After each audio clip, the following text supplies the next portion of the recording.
All right, thank you everyone for our patience. We have returned from closed session, and I'll ask the city attorney to report on closed session.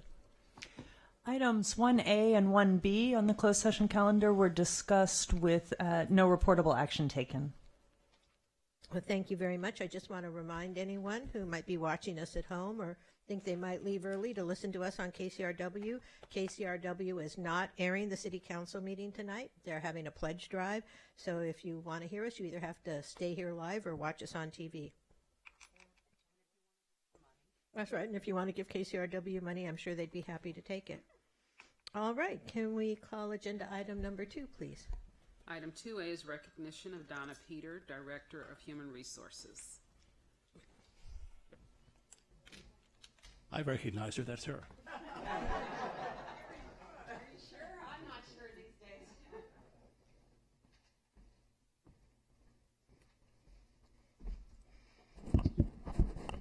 Well, certainly, I think everyone on the city council, but for those of you here in chambers who don't know, Donna has been in charge of our human resources department for probably longer than she'd care to admit.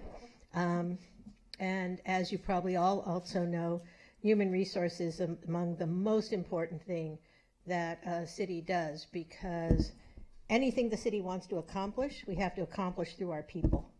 And making sure that we have the best quality people and that they are compensated appropriately is key.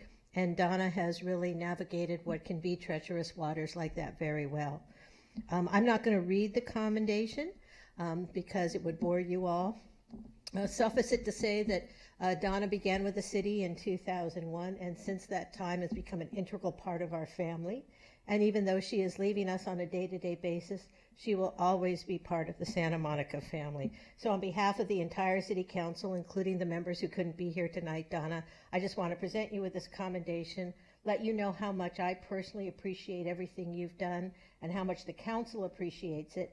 And then after maybe we get our picture taken, I'll turn it over to my colleagues, each of whom may want to say something to Donna. So why don't we?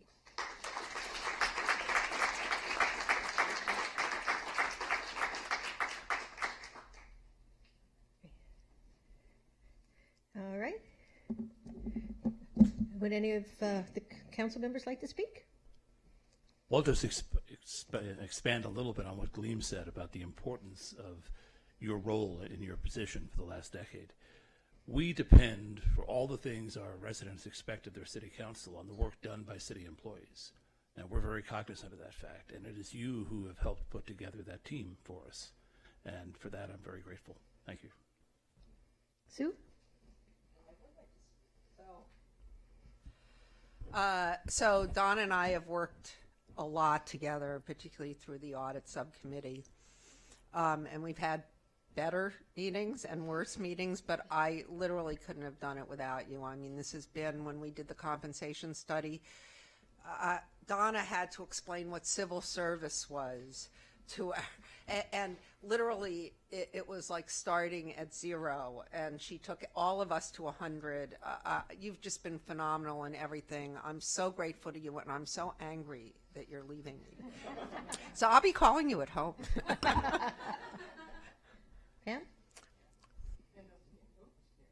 Yes, thank you very much for your service, and as Councilmember Humberg noted, the staffing at the audit subcommittee and all the work you've done, and really wish you a wonderful, wonderful next chapter in your life. I'm sure you have things to do, but keep Santa Monica near your heart. Well, I'm going to turn this over to you now, Donna, and again, thank you for your service. Oh! Oh, the mayor. Yeah, I'm fine. I'm fine. It's been a long day. I was up at 6:45 for the 9/11 celebration.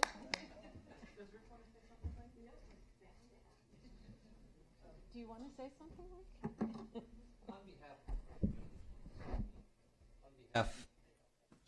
On behalf not only of myself, Donna, but also 2,300 current staff members, but also the many folks who've known you throughout your career here, who've since retired or gone on to other opportunities. There's just 3 things I would like to add to, I think, eloquent comments by the Mayor Pro Tem. The first is how much your judgment and your patience has been a value, not just to me and the management staff as we navigate some very challenging personnel issues, but also to many of the staff who have confided in you and in your department. HR is a safe haven for people to go and get honest, forthright, compassionate, caring, and accurate advice. Now, 100% is not the standard, right? And not everybody's going to be satisfied with everything that they get. But on a very, very consistent basis, your instincts and your big heart and all of the smart experience that you bring to the table has really helped navigate some very tough issues. And so that's, I think, something that we will miss tremendously. The second is that you and your staff pioneered what is the best in-house training program in the state of California for public staff. The Santa Monica Institute is really in a class by itself, with the academies, with the classes, with the webinars, with all of the things that are done. So that's going to be your permanent legacy, something that no one can take away from what you've accomplished here, because it's going to be the gift that keeps on giving many years after your well-deserved retirement. And the third is there's probably no challenge more difficult to navigate than the often fraught relationships between our management and our labor unions. It's almost built in by the laws that there's a certain adversarial relationship. It's not the people that make it adversarial. It's the idea that you sit on one side of the table and they sit on the other side of the table, even though every day we're all working for the same cause and for the same community. So it can be adversarial, and you've maintained a relationship of trust, of respect, of fairness, that has really earned the respect of both sides consistently over the years.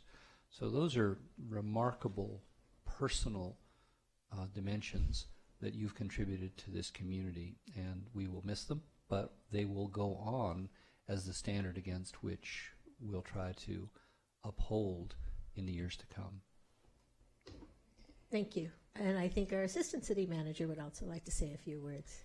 Thank you very much, Mayor Pro Tem. And I just wanted to do a couple things. One is on behalf of the Internal Service Department Head Team, which is the Chief Financial Officer, Chief Information Officer, Donna, and our role as Director of Human Resources, and myself as the fearless leader, so to speak. I want to thank you very much for helping that team come together.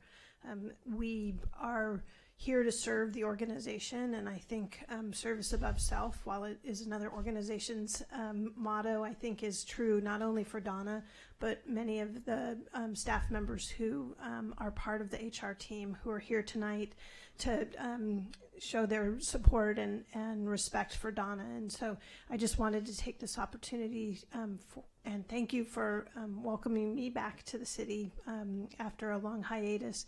And thank you very much for your service, not only to your team in HR, but also the entire employee and department head team. Thank you so much. So now, Ms. Peters, we're going to let you speak. And I'm going to keep it brief, but Mayor Pro Tem and members of council, certainly thank you for this recognition. It really has been a privilege to serve this community, this city council and the city councils before it, and most importantly, city staff. Leaving such a great city and a great HR department wasn't an easy decision to make, as I believe there are some really exciting changes ahead, but I also recognize that it's time for me to move forward with the next phase of my life. It'll allow me more flexibility in my schedule and hopefully will allow me more time to do all the things that I said I was going to do when I had more time. But I'm going to miss the people I work with.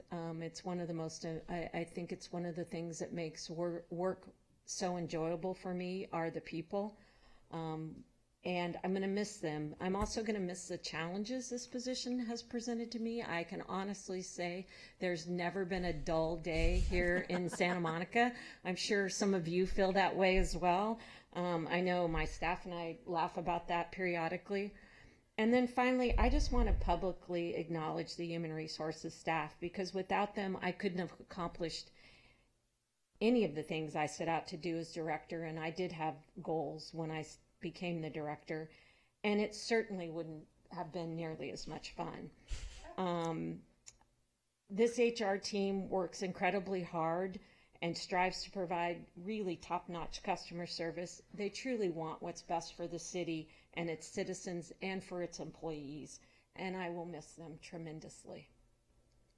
So thank you again for this recognition, and I wish you all the best, as I know Santa Monica will move forward and move upward as it always does, and I'm proud to have been a part of that during my time here. So thank you. Well, thank you.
Those are always the fun things to do on the dais.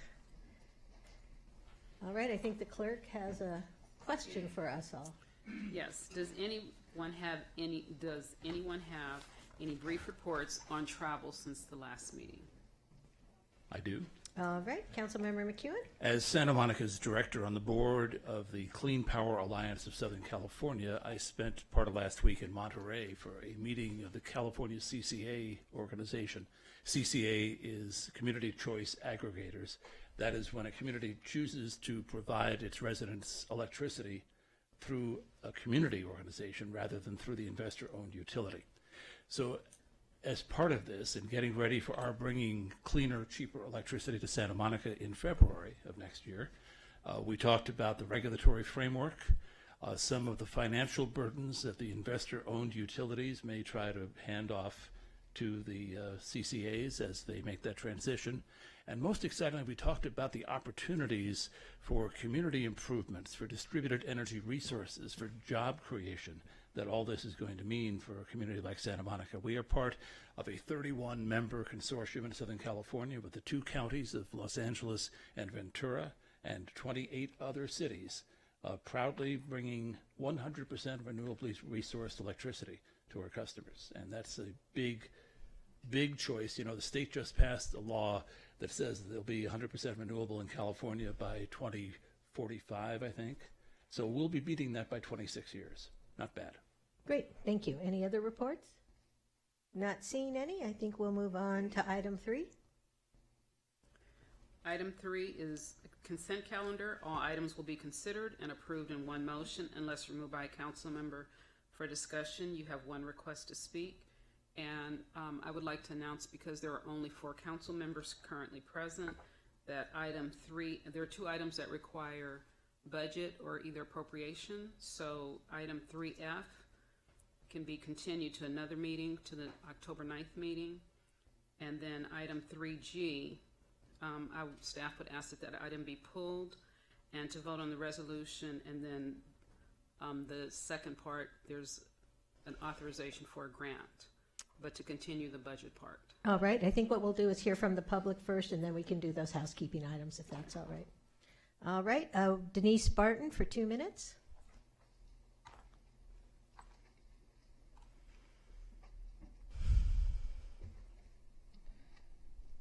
Good evening. One just have to wonder why you are now executing an action taken over 5 years ago in item 3C. Or might it be due to it taking up and manipulating parking spaces and adding further disruption to an already horrific traffic problem, as well as the city losing control of these assets? And no one works for free, or is that why the contract is only until January 2019? And here's a thought on item 3D. If the city has entered into an agreement with the Expo line that the city has been unable to execute, then isn't the Expo line turning in more and more into a financial liability and detriment to the residents of the city? Then would this action have anything to do with Francie Steffen's inability to complete grant-funded projects like these associated with the traffic demand management plan? And why would the responsibility be being given over to Public Works at a cost of over $200,000 to the residents and still keep Francine Steffen at her price salary? Next, have you received the grant funding for the Go Samo project? Because last thing I heard was that you hadn't. So would the combining Go Samo with parking be your way of shifting costs of the Go Samo project over to the residents? And why would parking disputes be involved? Wouldn't that fall into the police department? Or since all items mentioned above now fall into the Public Works, does that mean Susan Klein is unable to execute the responsibilities of her job? Which is how it looks when her job is being contracted to add further expense to the residents, just like our city manager has. On item 3I, one just have to wonder if the change of wording would be how you were able to eliminate categories from the record retention. The executive pay plan shows how you gouge the residents for your employees' silence. And how much do the last 2 points play in Rick Cole's getting so involved with the grant process when you have a whole department for that? Unless it's to make sure statistics are handed in like the ones in item 8A. Thank you. Thank you, Ms. Barton.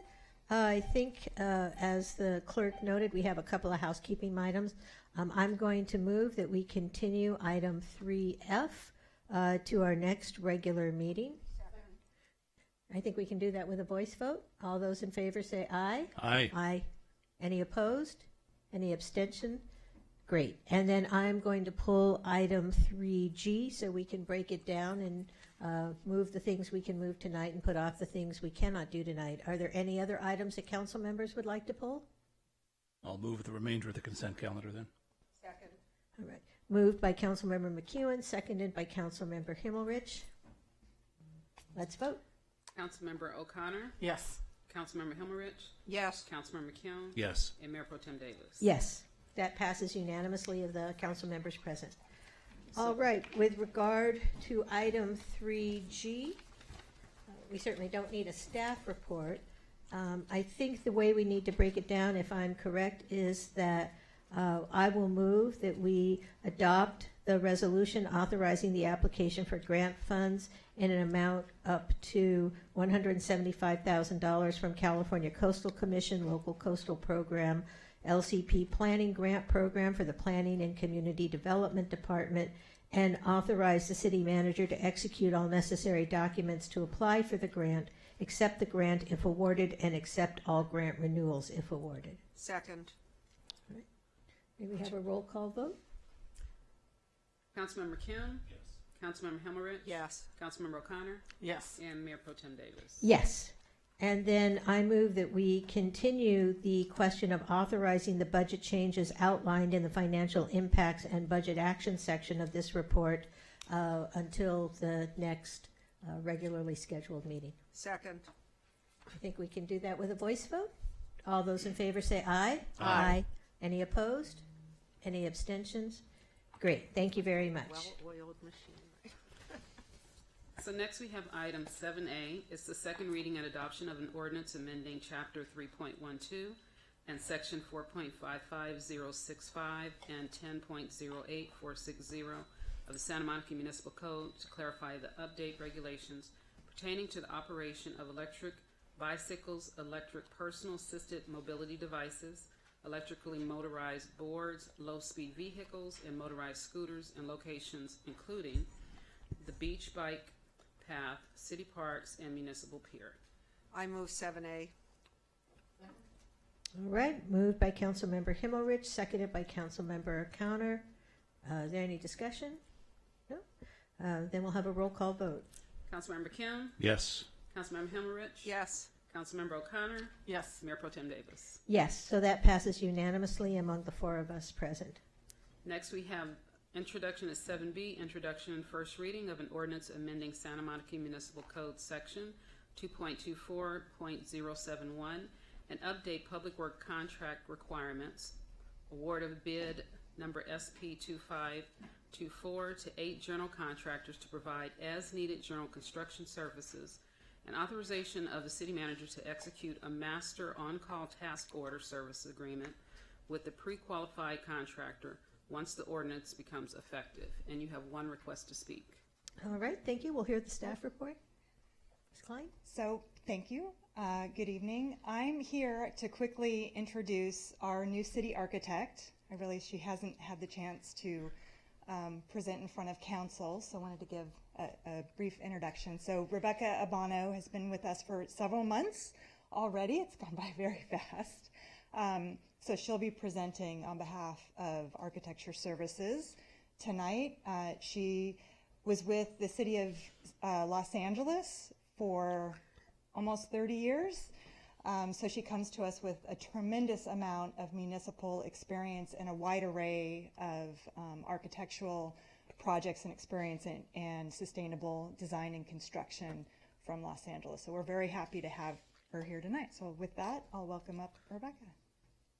Well, welcome, Ms. Abano. We're happy to have you. Good evening, council members, city manager, assistant city manager, city clerk, and city attorney.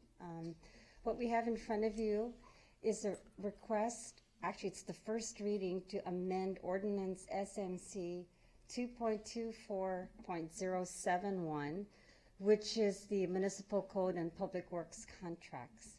What we'd like to do is actually add an alternate method to deliver public works contracts using as-needed master service agreements. And with those master service agreements, we're also requesting that any project under $1 million would provide the city manager authority to issue those contracts. The advantage of using master service agreements would reduce the timeline of procurement for construction services. Currently, it takes us 20 to 27 weeks. Let me just show you a slide. Oops. Okay. The current process takes approximately 20 to 27 weeks. For small projects, it takes about 20 weeks, and for more complex and larger projects, it takes 27 weeks.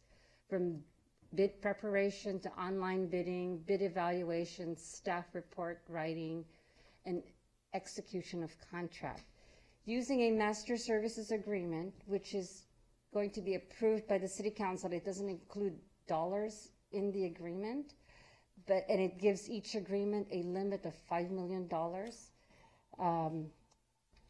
It changes the process, it streamlines the process down to 4 to 6 weeks. What we would do, we would still be bidding the projects. We issue a task order solicitation to the 8 contracts that we are proposing. It takes 20 to 30 days to do the solicitation process. We evaluate the bids. It takes 2 to 3 days. With this authority by the city council, the public works director approves the bids, and we issue a project task order, which adds money to the contract. That takes about 5 to 7 days. It's executed, so that whole process takes 4 to 6 weeks. This will allow staff to focus on other projects and other tasks. It makes project delivery quicker and more efficient. Are there any questions? Do we have any questions from any council members? I forgot. Councilmember McEwen. I'll just ask one. We're going to have 8 sort of pre-approved construction companies that these bids will go to. How often will we reconsider which are the 8 pre-approved companies? I believe the timeline is, a typical contract is 5 years. Okay, so there'll be an opportunity for a company that's not on this list right now to apply and compete for it at some point in the future. We're not making a permanent list for all time. Yes. Okay, just want to keep competitiveness in there. Thank you. Okay. All right, any other questions? All right, thank you. We appreciate it, and again, welcome. We'll hear from the public now. We have Denise Barton for 2 minutes.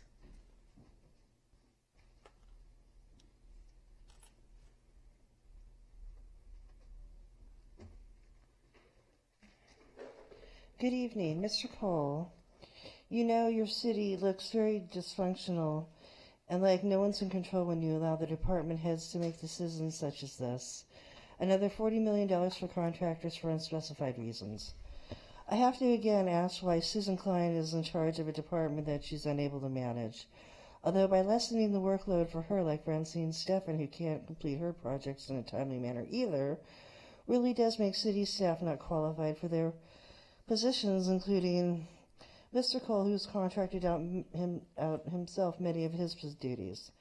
As a result of this, the city is fully or overly staffed, yet we need more contractors to actually do the jobs. But I guess that's why you get what you get when you hire people on how they fit in and not how competent or their ability to do the job, as well as the city having a long-standing practice of hiring family and friends. Susan Klein never impressed me either by not knowing about the broken methane pump at Mountain View Trailer Park after she came back. Or would this be another example of how the city tries to harm its residents? I also have to ask the question, what if all your wide-eyed plans don't come true and you overpaid for these entities? Will the residents have to pick up the costs again, all to make the image of the city look better? For a city, all of you sitting up there have found in your best financial interest to turn into a slum, with at least a 30% increase in homelessness and a 50% increase in crime. Thank you.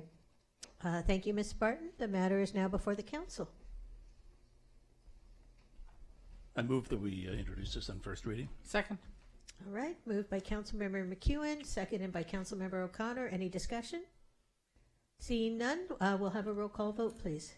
Councilmember O'Connor? Yes. Councilmember Hemmerich? Yes. Councilmember McKeown? Yes. And Mayor Pro Tem Davis? Yes, that passes unanimously of the members present. Next, we have item 8A. It's issuance of a request for proposals to select experts to develop a strategy for long-term economic sustainability. All right. Welcome, Mr. Agel. Good evening, Mayor Pro Tem and council members. I'm Andy Agel, the Director of Housing and Economic Development. And I'm going to switch up. Denise has got this.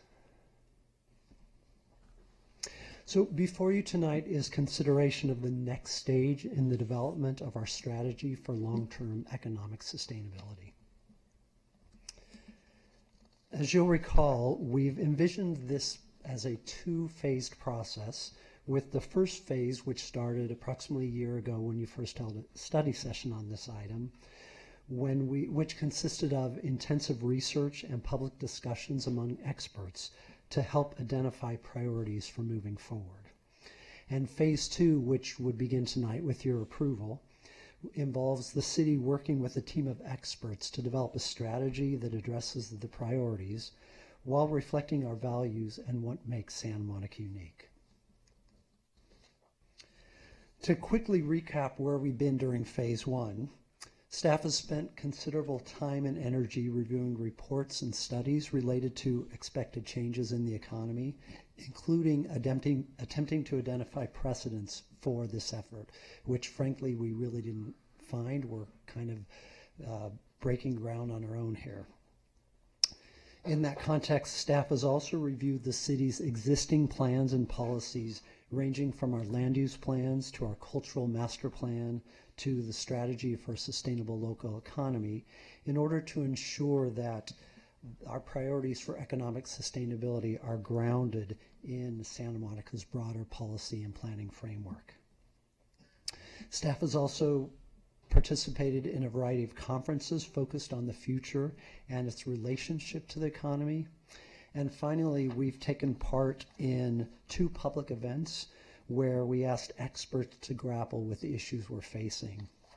For the first public discussion, we were fortunate to partner with the Chamber of Commerce for their annual State of the City event in February. At the event, the city manager moderated presentations and discussions among the policy manager from Lyft and a local entrepreneur and philanthropist, Key topics that they discussed included the importance of strong planning and policy making to ensure that economic disruptions are beneficial to the community, as well as the need to invest in education and workforce development and create an environment that continues to support innovation and entrepreneurship. In June, we were fortunate to host 4 leading thinkers who participated in a public event that included presentations and a panel discussion. Earlier in the day, the guests also participated in a workshop with senior staff. It was a really fascinating discussion with some community members who participated, telling us that it was the most thought-provoking event that the city's hosted that they've attended. And for anyone who hasn't had a chance, I strongly encourage you to watch the video of the entire event. In the meantime, I'd like to show you a brief summary that City TV put together.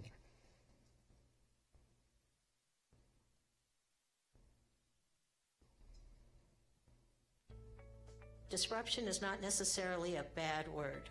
The City of Santa Monica is embarking on a journey to study the potential opportunities and threats associated with technological and economic disruption. We need this sort of big paradigm shift in how we view ourselves and what's important and how we invest in our people, our infrastructure, and our future. Santa Monica leading, is hugely important. I mean, one city can influence a state, and the state can influence an entire country. Today is a world of cities and of big city regions capturing people and national growth.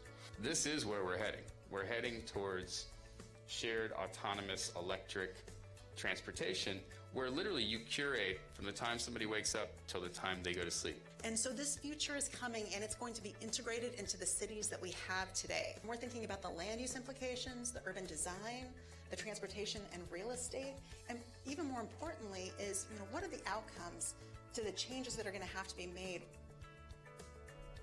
To succeed and lead the next disruption, the fourth industrial revolution, we need affordability of residential and workspace so that you have human and economic diversity at every point in this process. Paying attention to the questions of equity, inclusion, and fairness are actually central to being able to obtain sustainable prosperity over time. I think we recognize that there is a specific set of issues, many of which we heard discussed and explored today, that are most relevant as we identify the ways that we can preserve some of the extraordinary prosperity, the extraordinary services, and the really extraordinary community that we have in Santa Monica, but also make sure, as Dr. Pastor eloquently said, and all the speakers said, that we preserve it for everyone in our community and that we don't leave folks behind or become that island, that very cool but isolated island.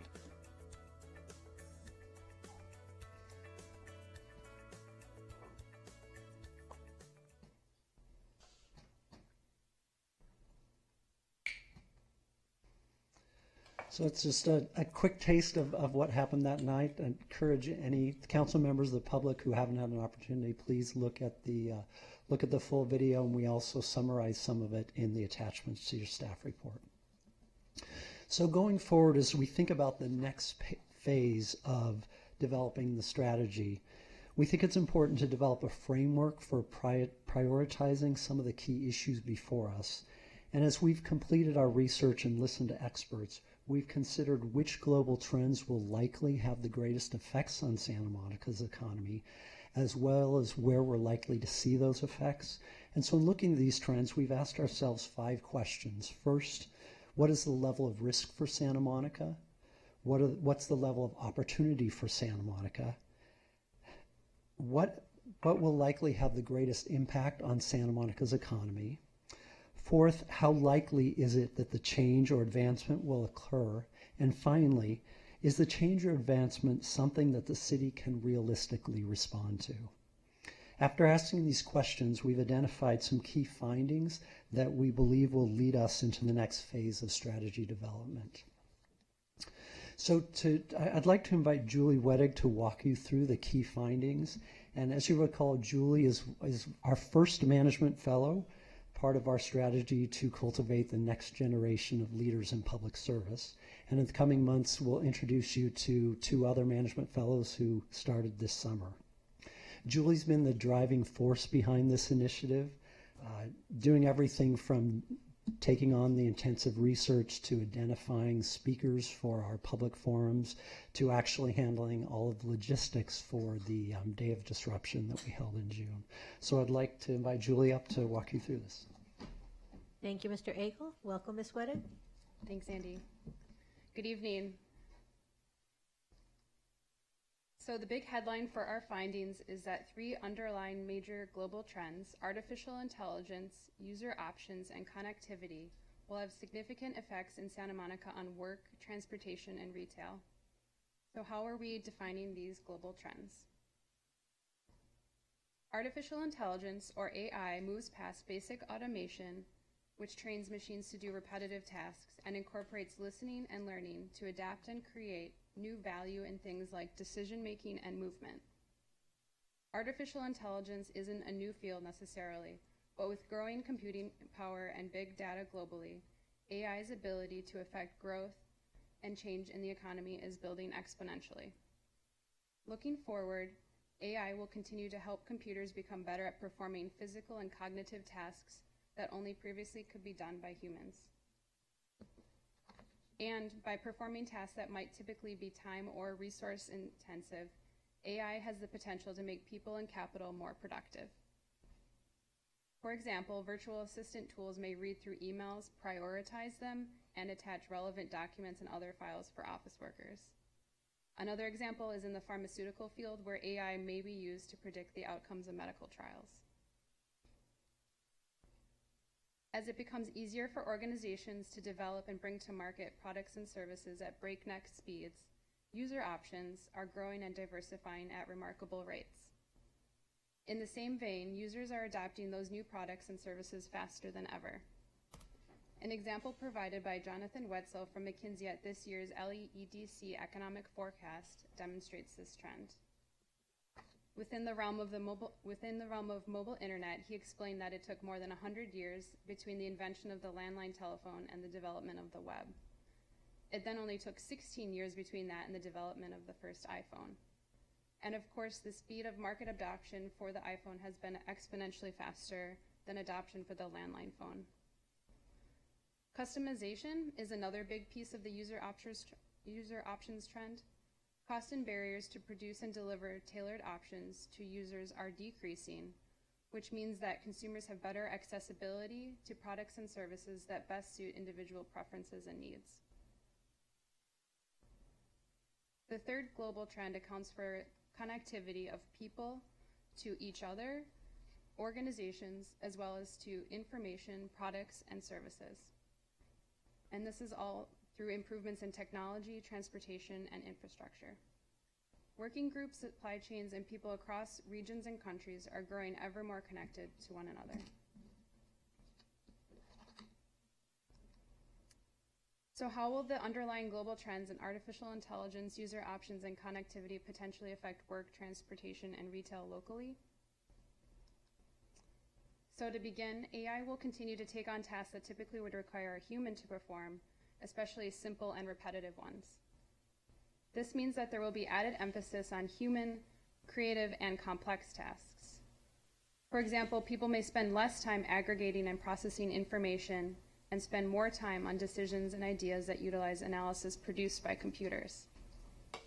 In a world where information, communication, and career options evolve, careers may be more fluid, as may projects and project groups and workspace options. It's growing more unlikely that someone will start in a field with a particular organization and stick with it for the full duration of her or his career. The concept of the traditional structure of what supports a company or organization may also drastically change. To help the workforce adapt to these types of increasingly rapid changes and potential upheavals in the future, training and education that are both nimble and responsive will be essential parts of a thriving economy.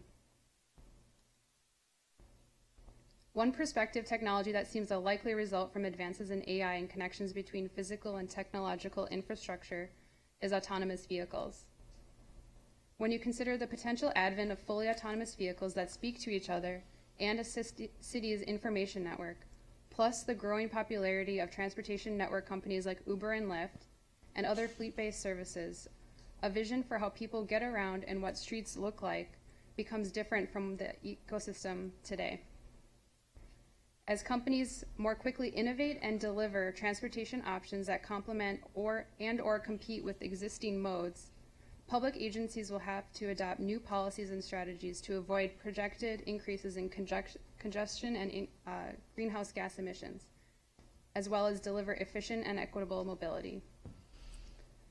City governments and transit agencies will also have more opportunities to partner with private organizations to offer a menu of options to travelers. And an example of this is the Big Blue Bus partnership with Lyft on the Dial-A-Ride service. As the way goods and services are created and delivered improves, the choices shoppers make and the expectations that they have in a retail experience will change.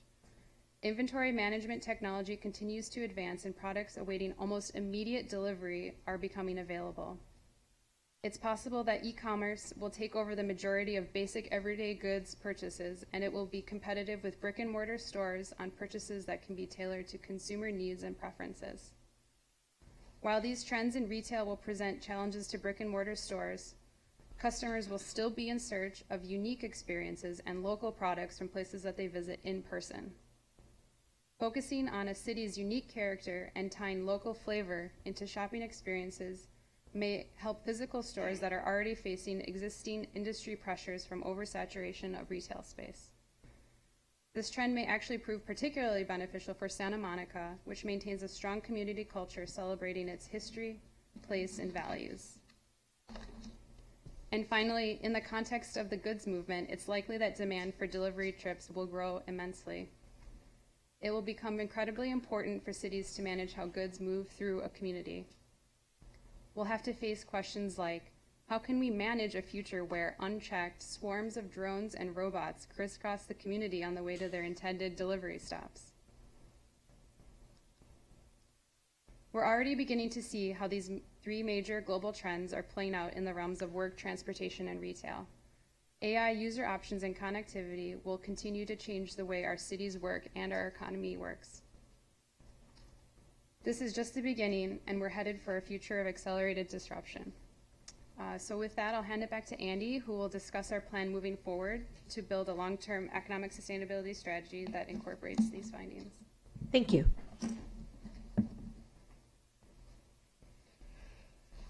Thanks, Julie. So with Council's approval, we'd like to move on to the next phase of the process, which involves the actual development of the strategy. In order to initiate phase 2, we'd like to engage a team of experts who can work with the council, community, and staff to develop the strategy. Given the issues that we're looking at go far beyond Santa Monica, we're hoping that we can establish a partnership rather than a typical consulting relationship. We're also not anticipating a typical request for proposals where we construct a tightly scripted scope of work and seek prices for its completion. Rather, we'd like to pose the questions we're facing, identify our key findings to date, and identify some key deliverables. And the deliverables would include, first, outreach to engagement with residents, local thought leaders, and community businesses and institutional partners. Would also like to inventory our internal strengths and weaknesses, as well as external threats and opportunities. As part of that, would assess our competitive advantages in the international, national, state, and regional markets. Would also look for recommendations regarding governing, legislative, and community implementation approaches, as well as identifying best practices for the city to nimbly respond to future disruptions. Would also want to ensure that the strategy reflects the city's framework, as well as local values, goals, and priorities. And I want to emphasize that one is particularly important. When we asked the experts, how would you approach something like this? They said, it should be the way you approach any policy development effort or planning effort. Start with what's important. Start with what your goals are. Consider what's really important to Santa Monica at the broadest level. And I bring this up because a few weeks ago, I had a discussion with Francie Stephan, and we were talking about this, and she expressed concern of what if some of our economic goals are raised above some of our broader goals. So we use the example of autonomous vehicles. And so if you think about shared electrified fleets of autonomous vehicles and the huge benefits in terms of congestion and the environment and wasting lots of space on parking, they're humongous benefits. And you said, well, might we make a decision where we decide because people are going to lose jobs who, say, work for auto dealers, and auto dealers are potentially going to go out of business in the long term, should we sacrifice some of our broader goals for the sake of making sure that we've got pieces of our economy that are still floating along? And so it was a really good discussion to talk about, well, we need to make sure we're approaching things from the broadest level and sort of ask those questions. Would we sacrifice potentially huge benefits in terms of the environment and in terms of some of these other broad goals for the sake of potentially some economic benefits? And so starting there, we think is going to be really important. And finally, we think there's an opportunity in the scope of work to consider how to support planned and desired investments in our local infrastructure and in placemaking, which in turn could actually help bolster our long-term economic sustainability. That concludes our staff report. So Julie and the rest of the team who've been working on this are available to answer your questions. Thank you. Councilmember Himmelrich has some questions.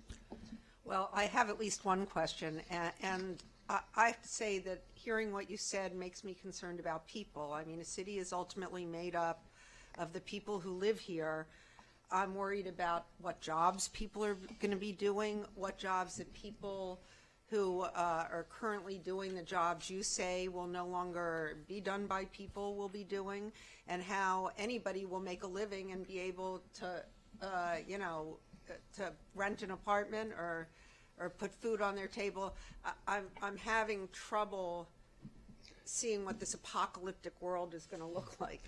And I'd say you're absolutely right in those concerns. When, particularly in June, when we had the four speakers addressing us, the issue of equity was a huge part of everyone's discussion. And you're absolutely right. So much of the research that's been done shows that what we're already seeing sort of that loss of traditionally good-paying middle-class jobs. We're seeing that now. It's expected that that's going to continue, that we're going to continue to see as we see more of these jobs that we might have traditionally thought of as even, your upper middle-class jobs, so accounting jobs.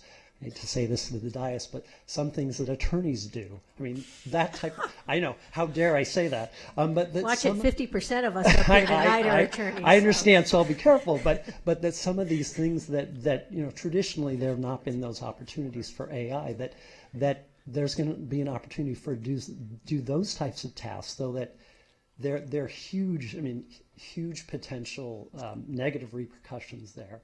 And so we as a society are going to have to think about a few questions. One, how are we helping our young people, but well as ourselves that may have, I spent my life becoming an accountant and now there's a computer that does all my work. How are we going to make that shift to what will likely be creativity in its broadest definitions is really going to be the thing that it seems that computers are not going to be replicating.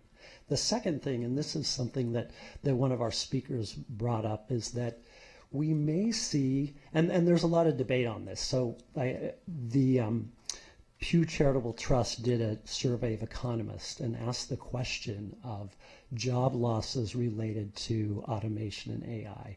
And economists were actually split almost 50-50 between those who said we're going to see huge losses in jobs versus those that said we don't think the overall number of jobs is going to change. We're just going to be seeing very different types of work. But if you believe the first group that says we're going to see fewer jobs, it probably means less work.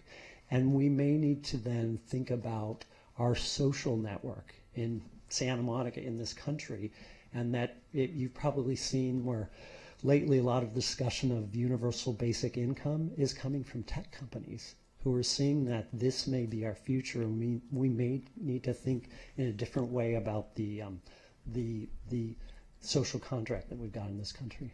But I think that, and I'm sure that we'll get to this, but one of the things that occurs to me is that our traditional structure of a day, that you work 8, this sort of thing. I mean, if you have huge masses of people who aren't employed, right, then are we going to be providing opportunities for those people here to do whatever else it is people are going to be doing? I mean, you need to be a true visionary to think about this, and then the next issue to me is increased lifespan, things like robotics incorporated into humans, so that this is no longer outside you, this is in you. Right. And then finally, if we could ever, then I think about Star Trek, right? I mean, first of all, if we ruin this planet, where are we going to live? I mean, what if this becomes an unlivable place? These are all things, and I guess what I'm getting at is I think that this is looking more at a short term almost than a long term view of where the world is going to be. And finally, as I say every time we're here, I don't think we're able to predict anything. So do we have enough different paths that we could, the good could be the paths we're going down, that we're looking at as we look, because economic sustainability is sort of as you and Francie were saying, a limited measure of what we're going to need to offer and provide here. So let me make two comments, and then I think the city manager wants to jump in. So I think one thing is we need to think about this as a strategy and not a plan. So we don't anticipate that we're going to end up with here are 10 or here are 20 very discrete things you need to do, but that a strategy is really a living thing that we need to create a framework so that we can be responsive, because even thinking out 30 years, we can't predict that with certainty. But if we can develop the systems to allow us to pivot and to change based on what actually comes through, that's a key element of the strategy, if you will. So would we then have a future committee? I mean, what would it look like? I mean, would it be I don't think we should think of this as sort of a one-time event. We're doing this and we're done, because it is something that should be integrated in what we're doing. So I think starting, how do we even do that? How do we integrate this? But absolutely, this has got to be a part of our thinking for the coming decades. Yeah, and I do think that if we're going to continue to be the policymakers, I mean, I did look at it and I see that there is an idea of doing a public-private partnership, but I also like the idea of perhaps having a subcommittee of the council that really focuses on this more than anything else. That would be a council call. Let me weigh in as well and first agree with Andy's comments that emphasizing that this is more of a strategy than a plan. And I think there are two elements that I would add to that. The first is just beginning to get us thinking in this regard probably expands the scope of what we traditionally think of as the role of the council and the role of city government. Again, this is deeply rooted in previous administrations looking out ahead and executing strategies where it wasn't clear that the 3rd Street Promenade would be the linchpin of a retail renaissance in an older suburban community. The experts at the time would have said, no, that's never going to happen. Second, focusing in on building a major tourism industry here was not something that was an obvious thing that was, that everyone saw the wisdom of, and yet it was truly visionary. And similarly, a lot of communities inherited worn-out industrial facilities, and very few of them were as successful at Santa Monica in proactively encouraging their private redevelopment, and in some cases, like Bergamot Station, actually public-private redevelopment. So what we're really doing is thinking ahead, and just the process of thinking ahead is I think a value, because it will open new doors. On the other hand, what we're presenting tonight is, of the 7 jillion rabbit trails we could chase, these 9, in this matrix, seem to be the ones that, from our initial exploration, have the most relevance to our institutional and community survival. So there are some global trends that are just going to happen, and they're going to affect every community. But how here in Santa Monica can we positively react to some of these changes? So this matrix of trends seem to be the places, as with tourism, as with retail, and as with redevelopment of our old industrial lands, those themes turned out to be very fruitful avenues for building prosperity in our community. These seem to have some real potential. But again, as Andy and Julie have emphasized, we are pretty open-ended about where this will lead us. But if we take on everything, then I'm not sure we'll be able to focus in on some things that will actually help you make decisions in your term of office that will have long-term benefits 10, 20, and 30 years from now. Any other questions before we go to public comment? Doesn't look like it. So our 2 speakers are Denise Barton and John Medlin.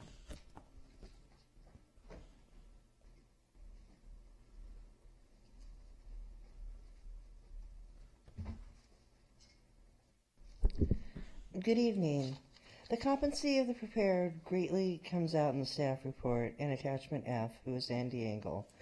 Let's begin with the number of businesses within the city and the claimed number of employees. On page 3 of the staff report, it states there are 9,471 businesses and 88,498 employees, which equals 9.34 employees per business. Here, before I continue, I have to question these numbers. The city, the 2 hospitals ran, many entertainment entities, to name a few, all have more than 100 employees, making the numbers on the staff report extremely suspect. Then if the business owners were considered businesses instead of employees, and you add the 9,471 businesses to the 88,498 employees, that will equal 97,979 and 69 employees and businesses. And what do you know? There are now more employees, business owner voters than resident voters. Another way you've manipulated the election process to try and assure that you stay in office. And if you do the math with that number, it equals exactly 10.34 employees per business, again making the number in the staff report suspect. Next, if you take in consideration attachment F, or the scare sheet as I like to call it, you'll wonder if Santa Monica will be here tomorrow. Or on the subject of autonomous vehicles, which seems to be a big part of your TDM plan, have you paid attention to how many have killed people? I heard this morning that autonomous vehicles won't be in our lifetime, so obviously there are still glitches to work out. And how recent is your information about people doing all their shopping online? Because recent information I've seen says people are wanting to do more in-store shopping. Finally, it is presently being predicted that the next economic downturn will be because of government's overborrowing and not paying off debt, in addition to pensions. Thank you. Thank you, Ms. Barton.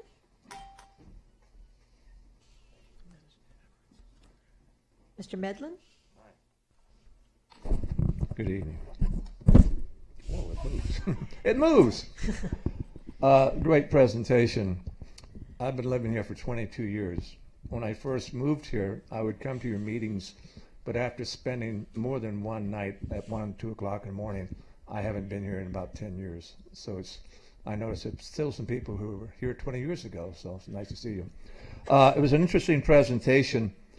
my background, when I first came here, I circumnavigated the boundaries of the city. I mean, literally, I walked all the boundaries of the city, all the way past the airport, down the beach, where it splits right down on Main Street, right between the building. If you guys are aware of that, that's where the city limit is, splits the building. So my background is in finance and accounting, about 45 years. Used to have a staff of auditors, CPA, and all that kind of baloney, finance and accounting. And my primary thing is what you always have to look at is what's called revenue enhancement and cost containment. Revenue enhancement is always the great big, the wonder thing you never know. So what we always try to focus on is cost containment. And in face with the fact, as I understand it, a declining revenues on 3rd Street Promenade and declining revenues on parking, so what do we do for cost containment? I heard the city manager a week or so ago at the Ken Edwards Center, which is one of the reasons I'm here tonight, because I thought it was a very fascinating presentation he made. As cost containment, I think 3 things I was looking at. Why can we not start the process of looking at part-time public safety employees, i.e. building up the staff during the summer when we really have the big head count.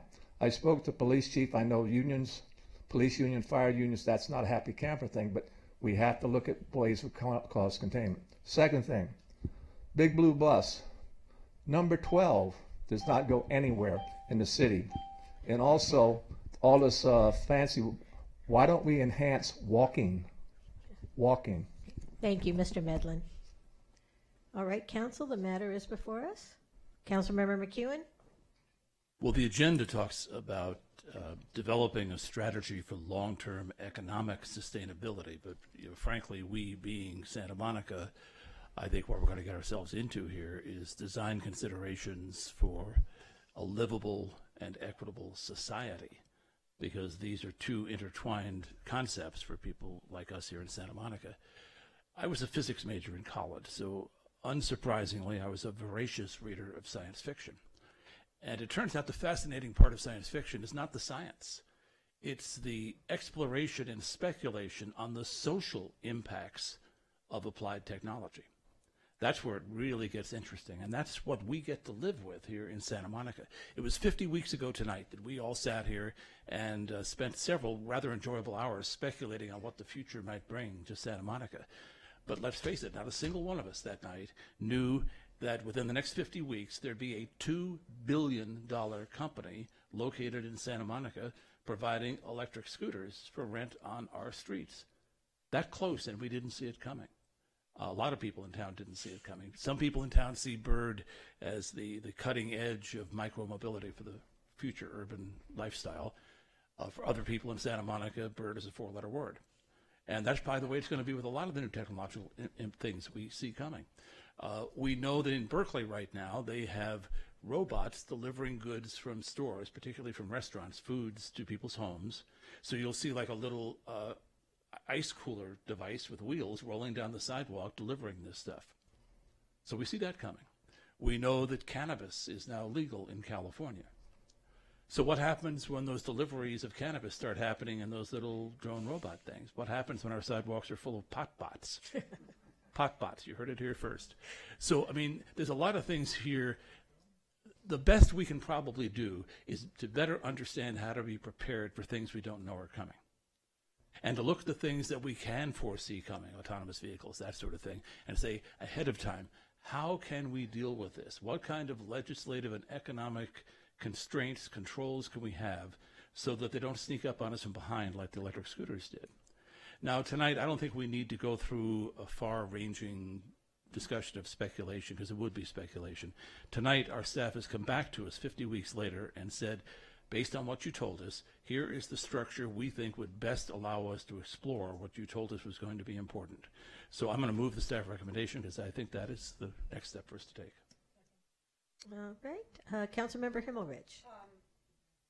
Yes, I did. So I agree with, so let me just say, I too am a sci-fi buff.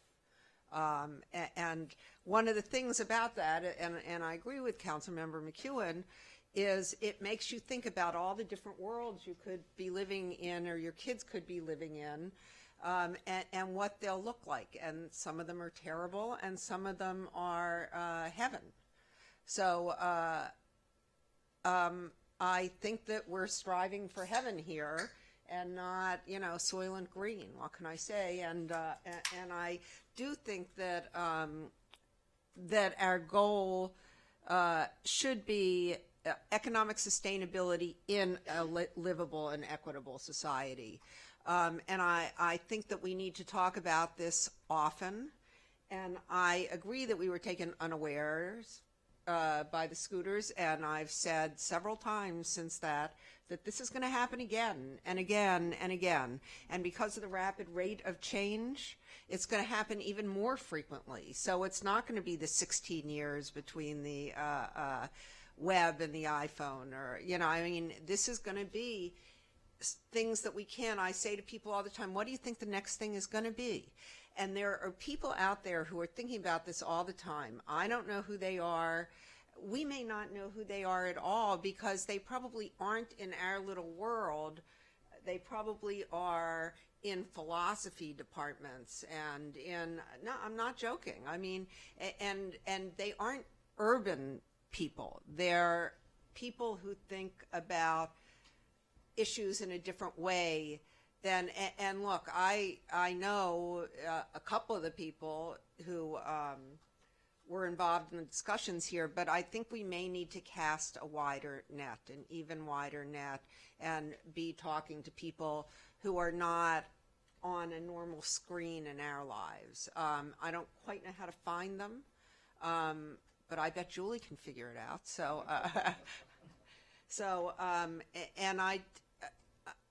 there must be a category of people called futurists, or There are. right. Well, but you know what I mean. But who aren't on the grid, who are doing their odd thing. I went to college with a guy like this, and I think that we need to find them and tap them to get their help. So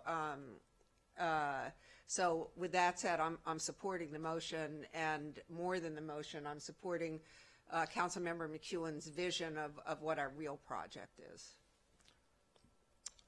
Right. I'm going to take a brief turn here then, because I want to emphasize two things. I'm certainly going to support the motion. I think I agree with whoever said that was one of the best city presentations we ever did back on June 5th. It was really stimulating and thoughtful, and I think more importantly, it was a little bit of not rounding up the usual suspects.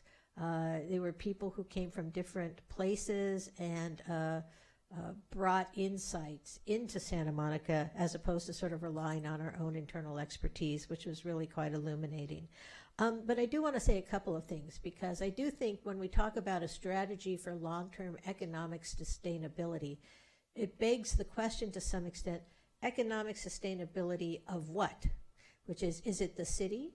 Is it businesses within the city? Is it people within the city? And I think we would all probably up here answer all three. And I was at an event on Sunday where there was a fascinating discussion with some people far more smart than I am, who really talked about, in a political sense, in that particular milieu, that what we have as we have technological progression is we sort of see the technology, do the technology, have the policy, and then we sort of look back and go, oh, look, we left a lot of people behind. Now what are we going to do to bring them up? And maybe the most obvious example of that is coal miners. We decided clean energy was great. It is great. We decided that coal mining damages the environment. It does. And so we, or at least up until recently, took measures to reduce our dependence on fossil fuels, specifically coal, develop alternative fuels. And then all of a sudden it dawned on someone, well, what about all those people who were supporting their families by working in the mines?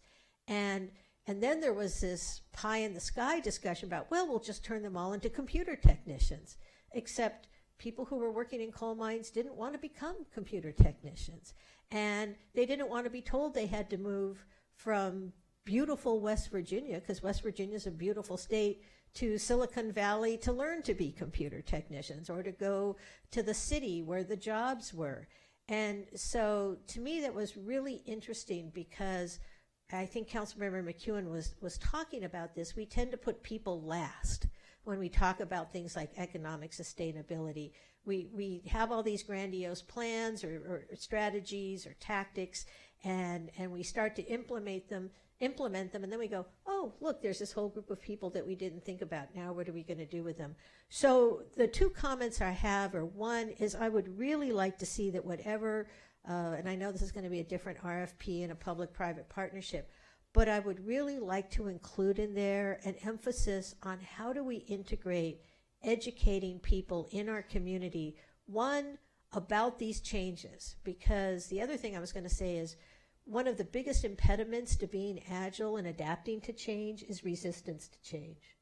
When people say, and the scooters perhaps are a perfect example, we have this major disruption, and you have, as Councilmember Himmelrich, or as Councilmember McEwen points out, half the people go, great, I love them, and the other people go, I hate them, get rid of them. And that makes it hard because we're trying to thread the policy needle. So it seems to me that if we can actually educate our community, one, about the inevitability of change and engage them at an early stage about how we want to manage the change, and then two, try and think more proactively about the economic sustainability of the people who live and work in Santa Monica, so that instead of being left behind and being an afterthought, as we start to adapt to this change, one of the things we immediately think about is who's this going to affect? What can we do to help them? You know, do we work with the college to develop better training programs? But I think it's more than the retraining efforts we see now. I don't think we do that very well. And maybe this is a chance to think about that and think about a better way to do it. So I'm going to be supporting the motion, but I do hope that we can sort of bring that human component into it, because I think if we can make people less resistant to change by educating them about the inevitability of it and make change your friend, but then also have less impact on them or anticipate the impact, then we'll cut down the resistance to change, which will help us be more nimble in the long run. Councilmember O'Connor. Right, I was just going to add to that. Some of it may be also driven by market forces, not just saying clean energy, but somebody coming up with a new product, say, and that relegates something like the typewriter as obsolete. So keeping our eye on that, there'll be job changes there, and well, a lot of things change. Still, there are a lot of things do stay the same, and I think we also need to just remind ourselves of that our concerns for our families, our relationships with our families, our friends, our as we are out and about, social connectedness, all of that is actually pretty much the same as it's been for many decades, if not centuries. So that's the best of us as the species, human beings. And that gets me to that. And in the end, I think this is really tied to our well-being project. I don't know if we've talked about that yet or said it, but this really feeds into that, to the well-being. It's part of that overall infrastructure of what we want the city to help our residents and people who are part of our community be as they move through their lives, and how to seek that well-being. And this is the economic sustainability is a piece of that. So I'm ready to vote on it. All right. Any further discussion? All right. Ms. Anderson-Warren will have a roll call vote. The motion was made by McEwen, seconded by O'Connor. Councilmember McEwen? Yes. Councilmember Himmelrich? Yes. Councilmember O'Connor? Yes. And Mayor Pro Tem Davis? Yes, the motion passes unanimously of all the council members present. Next, we have item 13A, request of Mayor Winter and Mayor Pro Tem Davis that the council allocate $20,000 of contingency fund to Beautify Earth, a 501c3 nonprofit, to match funds raised by painting murals on blank walls at 3 CCSM buildings, Samuel High, and other locations in Santa Monica. And you have one request to speak. Oh, I don't have the chip. It's Jerry Rubin. Oh, all right, okay. Since he's not in the room, I'll call out Jerry Rubin. If you're here, come in. You're going to be called very quickly. I'll go ahead and introduce the item while we see if Mr. Rubin shows up. Mayor Winterer and I put this item on. I think many people, certainly everyone on the dais and many people in the community, are familiar with Beautify Earth. It's a nonprofit that helps to beautify our local environment by placing art on blank walls, doing murals and other things to make our environment more soothing, more friendly, more stimulating, depending on how you react to the art. In any event, and if people look at the staff report, there is a list of proposed projects. The proposal here is to allocate $20,000 of our contingency fund in matching funds. So Beautify Earth would raise a matching amount of money, and they would do beautify some walls in our city that need beautification, among them the blank walls at Samo High. Councilmember McEwen. Just want to offer a procedural clarification. People may have noticed that earlier tonight we postponed some items, saying that the expenditure of money normally takes 5 votes. This is money already called out in the city budget, voted on by 5 or more votes back in June. So this only takes 4 votes to assign this funding to these projects, just so people understand the difference and why we postponed items before, but we don't need to postpone this one. And we've tried postponing about as long as we can, waiting for Mr. Rubin. Yes, I believe that Mr. Rubin has abandoned us, even though we are ahead of schedule. So I think I would like to move. Oh, yes. Okay, Councilmember Himmelrich. So my question is this: I remember that we actually allocated contingency funds this year to Beautify Earth already. Is that right? Yes, that's correct. So what does that bring the total to? Oh, we did look that up, but it's been one of those days, and so I don't remember. I don't either. I'm sorry to say. I want to say it may be $45,000. I think we did a prior allocation of $25,000, but don't hold me to that. But I will tell you, let me finish. I will tell you that Mayor Winter has had a discussion with Beautify Earth to suggest that they put themselves into the regular arts grant cycle, so that rather than coming back for piecemeal discretionary funding, they become part of that grant cycle funding if they qualify. And I think we should encourage other groups that are doing projects like this to come to us for discretionary funding or to put themselves into the art grant cycle if they're interested in receiving money to do this sort of project. Yes. As with anything, I always hate to see it not competitive. Yes. So, no, absolutely. I think we'll be seeing some requests from the music groups at Samo High coming up on our next agenda. So I think we are sensitive to that issue. So we'll have should we just quickly ask staff, when is the next beginning of an arts grant cycle? Is it the next budget? Are we 2 years into one, or where are we? I'm going to have to get back to you on that. Okay. And so we'll send an email that provides that information. I apologize not to have In any that case, I'm tip of my supportive head. of this tonight. Okay. I think I moved it, but I'm not sure I had a second. I'll second. Oh, they're coming out of the walls. I'll give this one to Councilmember McEwen. How about that? So moved by Davis, seconded by McEwen. May we have a roll call vote, please? Councilmember O'Connor? Yes. Councilmember Himmerich? Yes. Councilmember McCune? Yes. And Mayor Pro Tem Davis? Yes, that passes unanimously. Okay, so next we have 13B, and it's request of Mayor Winter and Mayor Pro Tem Davis that the council allocate $20,000 of its discretionary funds to the Salvation Army to make infrastructure improvements that will allow the Salvation Army facility on 4th Street to host the feeding program sponsored by the Food Not Bombs in an indoor environment rather than on the 3rd Street Promenade. And you have, well, Jerry's not here, but he was your request to speak for this one. All right, not seeing Mr. Rubin. I think I'll go ahead and introduce the item.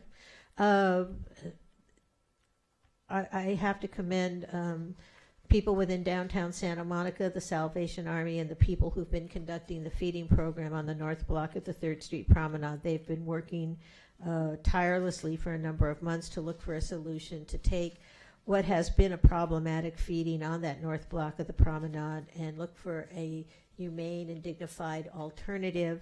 The Salvation Army has stepped up. They are doing a major capital improvement to their facility that will cost multiple hundreds of thousands of dollars, but in order to accommodate bringing the feeding program indoors, they need approximately $20,000 of specific capital improvements to accommodate people.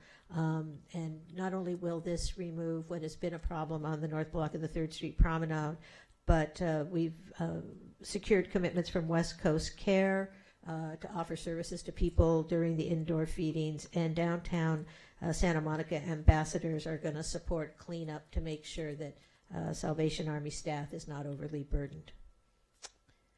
So, looking for a motion? I'm looking for a motion. I'll move it. All right, moved by O'Connor. I'll second it. Seconded by Himmelrich. Seeing no further comments, but I did see that pencil poised. Let's have a roll call vote. Ms. That was the Anderson Ward. ready-to-vote pencil. Councilmember McCune? Yes. Councilmember Himmelrich? Yes. Councilmember O'Connor? Yes. And Mayor Pro Tem Davis? Yes, that passes unanimously among the 4 of us. And next you have 13C. It's request of Mayor Winter and Mayor Pro Tem Davis that the City Council endorse Propositions 1 and 2 on the November 2018 statewide ballot. Proposition 1, the Veterans and Affordable Housing Bond Act of 2018 would authorize $4 billion in general obligation bonds to fund existing housing production and grant programs, including the Multifamily Housing Program for Low-Income Residents and the CalVet Home Loan Program for veterans seeking housing.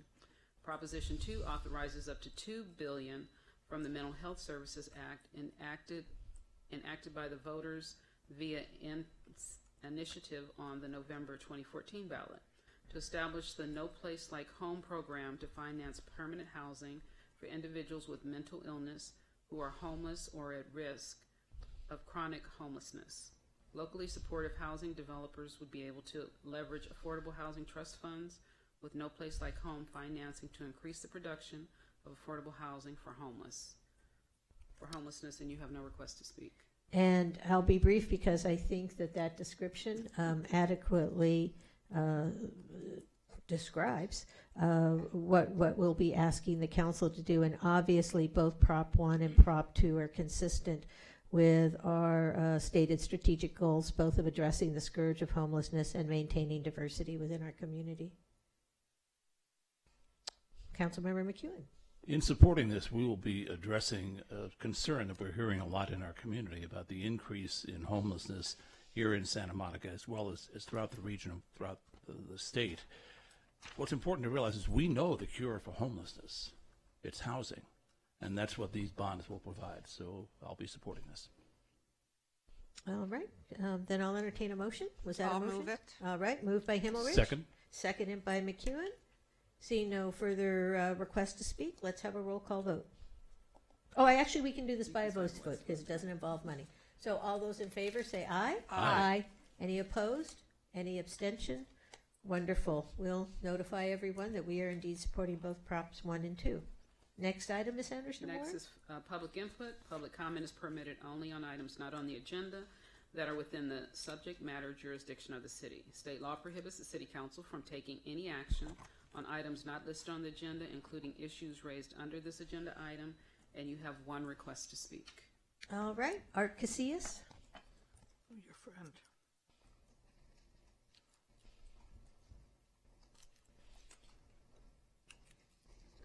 Good evening, Art Casillas. City managers and city council members have for many years hired corrupt police chiefs willing to take our police out of Pico neighborhood to the Pure Promenade in Palisades Park, leaving us with murder and drugs problems willfully and knowingly, a gentrification ploy of racism and corruption. You say on item 14, State of California won't let you act on our complaints, yet your own following police reports say you have been very well aware and previous knowledge, but you choose to deny us of equal right to protection. Our police allow and enable drugs and heroin, methamphetamine to be sold at rent-controlled apartments on Chlorophyll Boulevard behind my brother's house to shut me up. And also Neighbor Childhood Daycare Center on 22nd Street. Where are you police lying in Santa Monica Daily Press story of man shot in leg August 17th, 2018? Said man shot by 10 freeway entrance. When witnesses told police shots were fired at victim from Cloverfield Apartments rear parking lot behind my brother's house and child daycare center at 4:05 p.m. Now, Daily Press story, September 7th, 2018, and random attacks leave victims stunned. Police Chief Cynthia Renaud waited 3 weeks to warn the public and if not cold-cocked but hit with a rock. You said suspect David Littletori is only arrested for resisting arrest. Is this opportunity for police to again besmirch, defame, and prejudice the dilatory name of people whom are contesting the city? You turn your backs on God's children, and if God turns his back on you, how will this affect your children? Thank you. Thank you, Mr. Casillas. Do we have any adjournments this evening, Council? Not seeing any? Well, oh, yes. None recent, but I think it would be wrong to adjourn tonight without remembering that 17 years ago today, we suffered something that hadn't been suffered in America since the War of 1812. That was an attack on our land and the loss of thousands of people and the loss of innocence in a lot of ways. A day I think none of us will ever forget. A day that it's important that we remember, but it's also a day that it's important we remember to grow from and not shy away from and not allow ourselves to be drawn into ethnic hatreds that unfortunately seem to be growing in our country instead of healing. So in remembering 9/11 tonight, I hope we can all do it with a sense of inclusiveness, brotherhood, and love. Thank you for those comments, and since we're discussing that, I want to thank our fire department and our public safety officers for recognizing the anniversary of 9/11 with services and ceremonies they had this morning. I attended one at our main fire station, and it's always a good reminder, as Councilmember McEwen said, to know that so many innocent lives were lost, but also to inspire us not to fall victim to those prejudices. So thank you very much. For those of you who are unaware, we will be canceling the September 25th meeting.